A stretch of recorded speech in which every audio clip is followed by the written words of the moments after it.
66 साल की आज़ादी के बाद जब इस मुल्क में पहली बार लोगों को ये उम्मीद जगी कि अपनी सरकार बनी है, अपने हाथ में काम करेगी, ऑडियो नहीं आ रहा है, क्या करते हैं? ऑडियो नहीं आ रहा है। सरकार को अस्थिर करने की कोशिश, क्या कर दिया तो यहाँ से बदनाम करने की कोशिश, सरकार को गिराने की कोशिश भारतीय जनता पार्टी और कांग्रेस की तरफ से की जा रही है।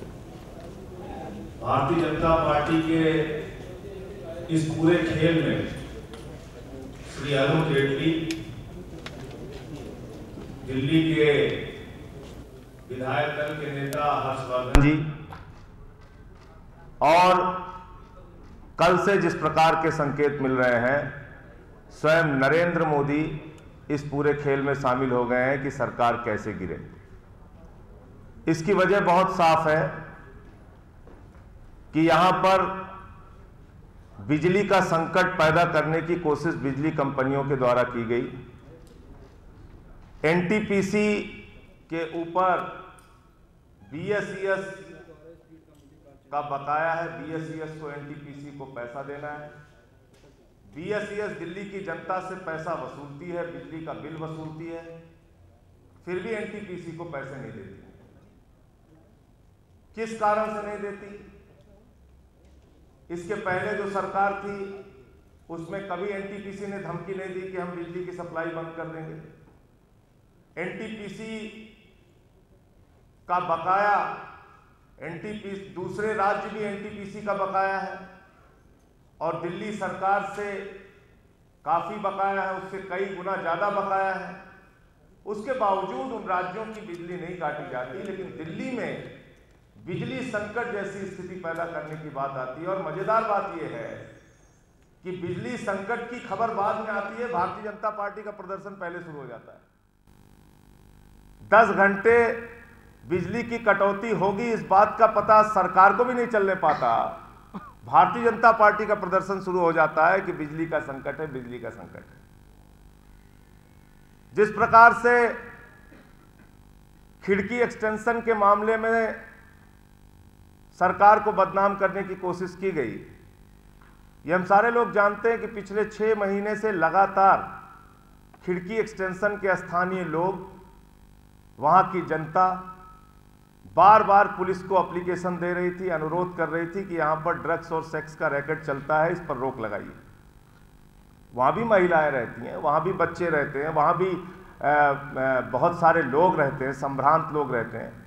उस इलाके में अगर ऐसा धंधा चल रहा था तो उस पर रोक लगाने के लिए पुलिस ने कोई कार्रवाई नहीं की। और इसके बाद जब मंत्री इस मामले में उन लोगों की मदद करने के लिए जाते हैं तब भी पुलिस कोई सहयोग नहीं करती। हम लोगों ने एक वीडियो जारी किया, रेसिज्म की बात कही जा रही है, एक भी प्रमाण उसका नहीं मिला, जबकि सारे मीडिया चैनल थे, सब कुछ थे, वहां कोई प्रमाण नहीं मिला कि कोई रेसिज्म जैसी बात, कोई ऐसी घटना आम आदमी पार्टी के कार्यकर्ताओं के द्वारा अंजाम दी गई हो। लेकिन उसके बावजूद ऐसा दुष्प्रचार किया जा रहा है। हमने एक वीडियो जारी किया जिसमें कार में बैठी हुई महिला एक हाथ में ग्लव्स पहनती है और दूसरे हाथ से ड्रग्स लेती है और ड्रग्स लेके उसको छुपाने की कोशिश करती है। वो वीडियो आप लोग कहीं भी देख सकते हैं, उसको डाल दिया है। मैं नहीं समझना चाहता, मैं ये समझना चाह रहा हूं कि अगर ड्रग्स जैसे घिनौने धंधे में कोई भी शामिल हो, चाहे वो हिंदुस्तान की महिला हो या विदेशी महिला हो, यहाँ का पुरुष हो या बाहर का पुरुष हो, उसके साथ हमको किस प्रकार का बर्ताव करना चाहिए? क्या कानून अपना काम नहीं करेगा? उसके साथ हमें बिल्कुल मारपीट नहीं करनी चाहिए, इस बात से मैं सहमत हूं। लेकिन क्या कानून के तहत उस पर कार्रवाई नहीं होनी चाहिए?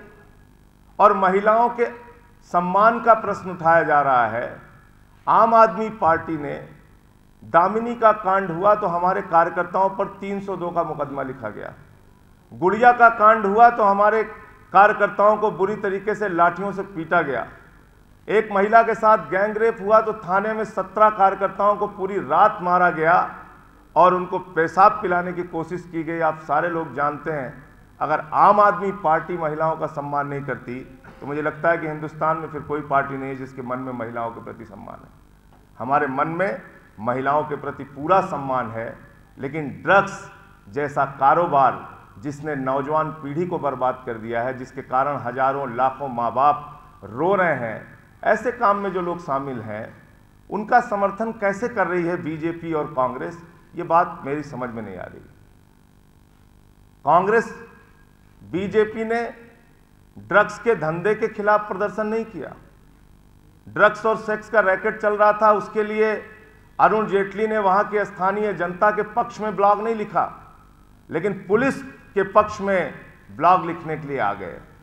एक महिला को जिंदा जलाया गया सागरपुर में, उसके लिए अरुण जेटली ने ब्लॉग नहीं लिखा, उसके लिए बीजेपी ने प्रदर्शन नहीं किया।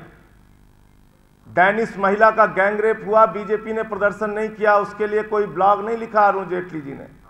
लेकिन जब इस मामले में सरकार कोई कार्रवाई करती है तो सरकार के खिलाफ प्रदर्शन करने के लिए भारतीय जनता पार्टी सड़कों पर उतर आ रही है। इसका मतलब साफ है कि भारतीय जनता पार्टी आम आदमी पार्टी की बढ़ती हुई लोकप्रियता से बौखलाई हुई है, घबराई हुई है। 30 दिन में हिंदुस्तान की आज़ादी के बाद से लेकर आज तक किसी भी सरकार ने इतना काम नहीं किया जितना काम आम आदमी पार्टी की सरकार ने किया है। हमने बिजली का दाम आधा करने की बात कही थी, वो किया।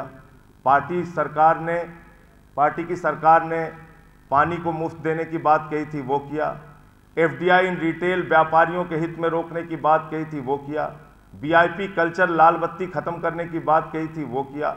5,500 ऑटो वालों को लाइसेंस जारी करने की बात कही गई थी, वो किया। भ्रष्टाचार को रोकने के लिए पूरे दिल्ली के अंदर हेल्पलाइन जारी की गई, जिसमें 800 कर्मचारियों का जल बोर्ड में तबादला हुआ, 3 की गिरफ्तारी हुई, निलंबन की कार्रवाई हुई। आज कार्यालयों में लोग रिश्वत लेते हुए डर रहे हैं। ये दिल्ली सरकार की उपलब्धि है। लेकिन उसके बावजूद वैट के सरलीकरण की बात हुई, लोकपाल पर आज कैबिनेट में चर्चा हो रही है, वो पास होने की बात है। 84 के दंगों में, जिसमें पिछले 30 सालों से सिख समुदाय को न्याय नहीं मिल पाया था, उस 84 के दंगे में एसआईटी बैठाने की बात कही, और जिसमें कांग्रेस के बड़े बड़े नेता शामिल थे, वो भी बौखलाए हुए हैं, डरे हुए हैं कि क्या होगा। साथियों, बहुत साफ है ये कि आज जो परिस्थितियां हैं उसमें भारतीय जनता पार्टी के नेता अरुण जेटली, हर्षवर्धन और कुछ और नेता मिलकर दिल्ली की सरकार को गिराना चाह रहे हैं। और कल जो बिन्नी और 3 विधायकों का खेल हुआ है, उसके बाद हमारे भी कुछ विधायकों से संपर्क करने की कोशिश की गई, हमारे भी कुछ लोगों से संपर्क करने की कोशिश की गई कि आपको ये पद दे दिया जाएगा, इतना रुपया दे दिया जाएगा। उसके बारे में अभी मदन लाल जी आपको विस्तार से बताएंगे। हम लोगों के पास खुफिया सूत्रों की भी जानकारी है, पुख्ता जानकारी है इस बात की कि अरुण जेटली आने वाले दिनों में कुछ अपने मीडिया के सहयोगियों के साथ मिलकर सरकार को बदनाम करने की कोशिश करेंगे। कहीं सड़क के गड्ढे दिखाए जाएंगे, कहीं 2 लोगों के बीच रिश्वतखोरी होती हुई दिखाई जाएगी, कहीं पर सरकार को बदनाम करने के लिए तमाम हथकंडे अपनाए जाएंगे। ये सारी कार्रवाई आने वाले दिनों में अरुण जेटली एक षड्यंत्र के तहत करने वाले हैं। कल नरेंद्र मोदी जी ने एक बयान दिया मेरठ में कि दिल्ली के अंदर अफ्रीका के नागरिक सुरक्षित नहीं हैं। मैं पार्टी की ओर से पूरी जिम्मेदारी के साथ कहना चाहता हूं कि अगर अफ्रीका ही नहीं, देश किसी भी दुनिया के किसी भी हिस्से के नागरिक को दिल्ली में कोई असुविधा होती है, उनके साथ कोई गैर कानूनी ढंग से पेश आता है, तो उसके खिलाफ सख्त कार्रवाई होनी चाहिए, चाहे वो आम आदमी पार्टी से जुड़ा हुआ व्यक्ति ही क्यों ना हो। लेकिन नरेंद्र मोदी को यह भी बताना चाहिए कि पूरे देश के अंदर बांग्लादेशियों के खिलाफ, नफरत फैलाने वालों के खिलाफ क्या कार्रवाई होनी चाहिए। नरेंद्र मोदी को यह भी बताना चाहिए कि गोवा में नाइजीरिया के नागरिकों के साथ जिस तरीके से मारपीट की घटना हुई थी और सरकार ने जो खुले तौर पर वहां पर उन लोगों को भगाने का काम किया, उसमें क्या कार्रवाई होनी चाहिए उनकी खुद की सरकार के खिलाफ। तो इसका मतलब ये 66 साल के बाद पहली बार जो देश के आम आदमी में उम्मीद जगी है, भारतीय जनता पार्टी उस उम्मीद को कुचलना चाहती है। भारतीय जनता पार्टी इस सरकार को गिराना चाहती है और ये चाहती है कि हमारा प्रयास रुक जाए। लेकिन आम आदमी पार्टी ने फैसला लिया है कि इन दोनों दलों का सच हम दिल्ली की जनता के सामने रखेंगे। इनके खिलाफ पोल खोल अभियान चलाएंगे। ये बताएंगे कि किस प्रकार से बिजली कंपनियों के इशारे पर ये सारा खेल चल रहा है। 2 दिन पहले जैसे ही अरविंद केजरीवाल कहते हैं दिल्ली के मुख्यमंत्री के तौर पर, जब बिजली संकट आता है और कहते हैं कि हम बिजली कंपनियों का लाइसेंस रद्द करेंगे, तब से पूरा घटनाक्रम तेज हो जाता है। तुरंत नरेंद्र मोदी का भी बयान आता है, तुरंत अरुण जेटली भी सक्रिय होते हैं, तुरंत हर्षवर्धन भी सक्रिय होते हैं, प्रेस कॉन्फ्रेंस कराई जाती है, सरकार गिरा दी जाएगी, एकदम 48 घंटे के अंदर गिरा दी जाएगी। लाइसेंस कैंसिल करने के नाम पर कुछ नई कंपनियों से इस दिल्ली के बिजली संकट को दूर करने के लिए भी सरकार बातचीत कर रही है, इसकी भी सूचना मिलती है। तो ये सारा कुछ खेल अडानी अंबानी के हितों की रक्षा करने वाले लोग इसमें शामिल हो गए हैं और जिसके कारण ये सब कुछ हो रहा है। कर्नाटका के भी, अरुणाचल प्रदेश के छात्र का मुद्दा उठाया गया, उसमें सरकार ने मजिस्ट्रेट की इंक्वायरी की बात कह दी है। लेकिन ये भी मैं पूछना चाहूँगा नरेंद्र मोदी जी से कि जब कर्नाटका में नॉर्थ ईस्ट के छात्रों के साथ घटना हुई थी, उसके लिए कौन जिम्मेदार है और उसके लिए किसके ऊपर कार्रवाई होनी चाहिए? आप एक सरकार को अनावश्यक ढंग से क्यों बदनाम करने की कोशिश कर रहे हैं? इसके पीछे आपकी मंशा क्या है? आपका असली चेहरा क्या है? 4 राज्यों में और सरकारें बनी हैं, छत्तीसगढ़ में, राजस्थान में, मध्य प्रदेश में, मिजोरम में। उन सारों राज्यों के मुख्यमंत्रियों को और दिल्ली के मुख्यमंत्री को एक साथ दिल्ली के अंदर बुलाकर सबके सामने बहस कराई जाए और इस बात की चर्चा की जाए कि गवर्नेंस करना किसको आता है। हाँ, मैं मानता हूँ कि 2G का घोटाला करना हमको नहीं आता, हमको कोयला का घोटाला करना नहीं आता, हमको CWG का घोटाला नहीं करना आता, हमको बैसाखी लूटना नहीं आता, हमको बड़ी बड़ी कंपनियों से दलाली खाना नहीं आता, हमको येदुरप्पा की तरह आयरन ओर की लूट करना नहीं आता, हमको बिल्कुल ज्योतिषी और ड्राइवर को अपनी कंपनी का फर्जी डायरेक्टर बनाकर भ्रष्टाचार करना नहीं आता, हमको अडानी और अंबानी के हितों की रक्षा करने के लिए फर्जी ढंग से जमीनों को कब्जा करना नहीं आता। लेकिन हमको बिजली, पानी, चिकित्सा, शिक्षा जैसी मूलभूत जरूरतों को पूरा करना आता है और सरकार उसके लिए काम कर रही है, सरकार उसके लिए प्रतिबद्ध है। और इन दोनों पार्टियों का असली चेहरा दिल्ली की जनता के सामने बेनकाब करने के लिए कल से पूरे दिल्ली में पोल खोल अभियान आम आदमी पार्टी की तरफ से चलाया जाएगा। मैं चाहूँगा कि आशुतोष जी कुछ अपनी बात कहेंगे और फिर अंत में मदन लाल जी जो अभी आपको बताएंगे कि कल किस प्रकार से इनको अप्रोच किया गया और क्या किया गया। जैसा कि संजय जी ने कहा, मैं 2 बातें बड़ी गंभीरता से कहना चाहता हूँ। दरअसल ये षड्यंत्र हो क्यों रहा है?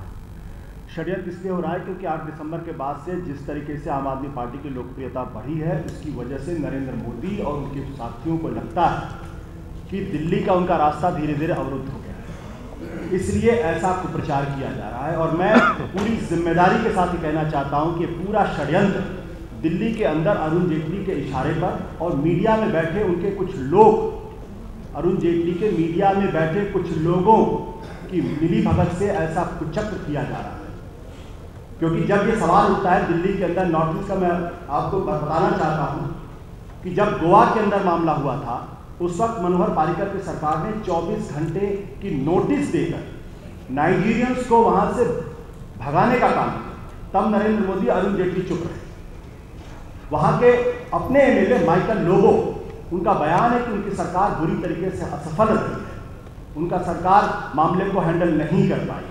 तो माइकल लोबो का बयान और मनोहर पारिकर का कृत्य ये ना तो नरेंद्र मोदी को नजर आता है और ना ही ये नजर आता है अरुण जेटली को। इसलिए पूरी जिम्मेदारी के साथ कहना चाहता हूं कि कुचक्र किया जा रहा है आम आदमी पार्टी की सरकार को गिराने का। और अभी जो बात आपको मदन लाल जी बताएंगे वो ज़्यादा बेहतर तरीके से आपको